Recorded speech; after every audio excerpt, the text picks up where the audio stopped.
I've always wanted to make xiaolongbao, but always been too intimidated by how difficult they are. You need to carefully pleat a paper-thin wrapper around a piece of meat containing soup, so when you take that first bite, you're hit with a wave of umami and flavor. Luckily, there is a little trick. Oh, that was way too hard. Meat has something called collagen in it. It's pretty much in all of our body and it holds everything together. So it's naturally really tough. But if you heat it up long enough, it turns into gelatin solidifies at cold temperatures. But when it's heated up, melts again. On the ranking from lowest to highest of which has the most collagen when you make it into soup, the lowest is meat, then bones, and then skin. So we're gonna be making jello out of feet. We're gonna add water in a large pot with our pork feet and boil it for 30 to 40 minutes so all the scum comes out. Then dump all the water and rinse it off. We're gonna add the cleaned feet into a large pot with ginger and scallions. Oh, okay. This is gonna boil for about 2 hours. If I didn't use the pressure cooker, it would take about 3 times longer. After boiling, we're gonna strain everything, season it, and refrigerate it until it turns solid. Salt, some MSG. That's only half our filling.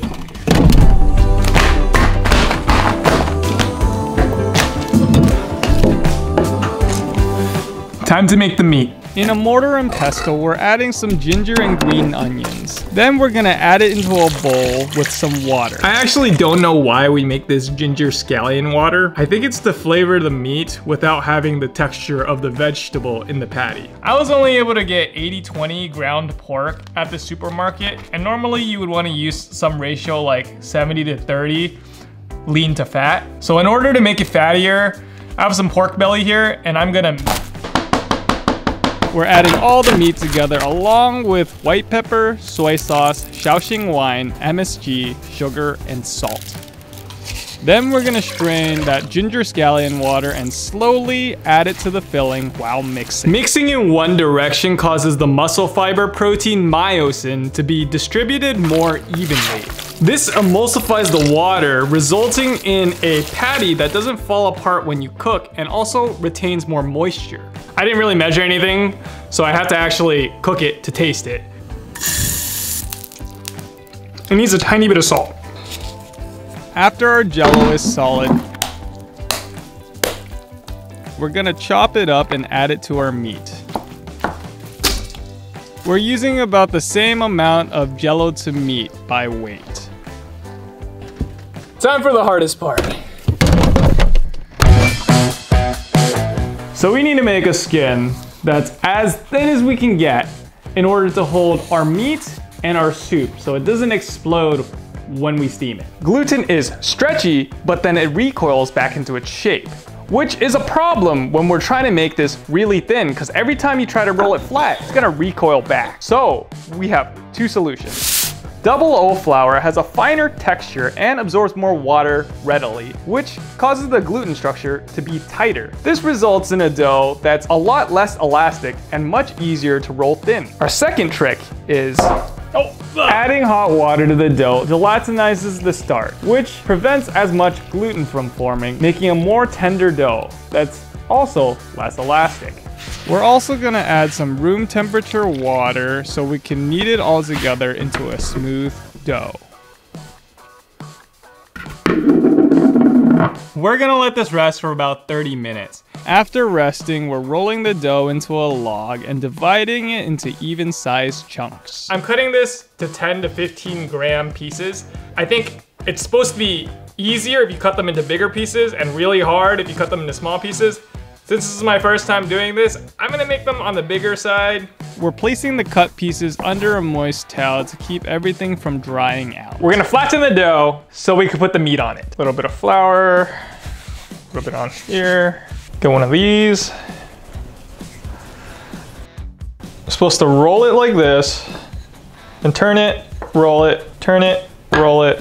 Okay, that's not a circle. Okay, well, Hold the middle and then roll so it's flat, turn, roll, roll.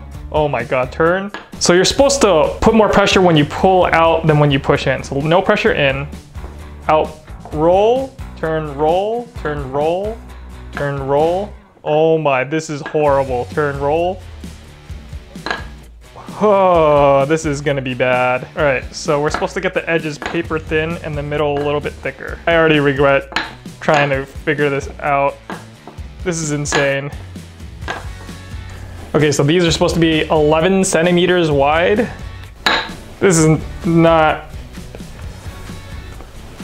oh. So this is gonna make a lot of dumplings. I made way too much meat. Shit. Okay, ice cream scooper, maybe it would work. You have to make the wrapper and then immediately put the meat in. Otherwise it's gonna stick. So you're supposed to curve your hand to hold the meat. It looks so much easier when other people did it. Okay. Oh, what am I supposed to do? Okay. So one hand pinches, the other hand, oh man, this is unnatural. Okay. Pinch, and the other hand feeds. Pinch, fold, fold. 2. So apparently 18 of these, 20 is impressive. 3, 4, 5. What is going on? Oh my gosh, the meat is sticking everywhere. 8. Oh God. 9, 10. Oh, oh man, this is, I'm just gonna. All right, that's number 1.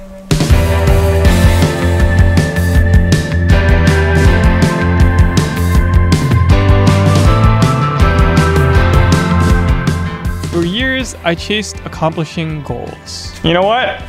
I'm just gonna do it till I run out of meat. What started as an exciting challenge eventually became an expectation. I'm not gonna lift it up with my hand. I'm just gonna leave it on the table, plenty of flour around me, roll a little bit, turn, roll a little, turn. Every time I failed, I was devastated. This looks horrible. The bottom's like spilling out. I would keep it to myself and pretend like it never happened, hoping that no one would ever see it. Oh. But you know what? When I started to share them, things changed. The whole works!